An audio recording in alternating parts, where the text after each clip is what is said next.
మొదటిసారిగా అల్లుడు అలానే కూతురు ఇంటికి రావడంతో కనకం ఏం చేస్తుందంటే రాజ్ కోసం చాలా రకాల వెరైటీస్ అనేవి చేసి పెడుతుందనమాట.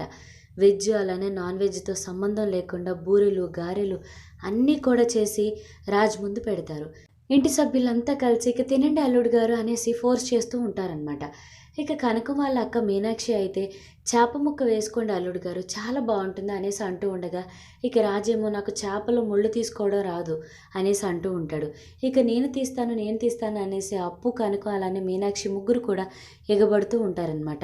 ఇక రాజ్‌కి బాగా కోపం వచ్చి నా చేప నేనే తింటాను, నా ముల్లు నేనే తీసుకుంటాను అనేసి రాజు చేప ముక్క నోట్లో పెట్టుకోగానే ఇక ముల్లు అనేది గొంతులో అడ్డుపడిపోతుందనమాట. ఇక రాజ్‌కి అలా అయ్యేసరికి ఇంటి సభ్యులంతా కూడా చాలా టెన్షన్ పడిపోతూ ఉంటారు.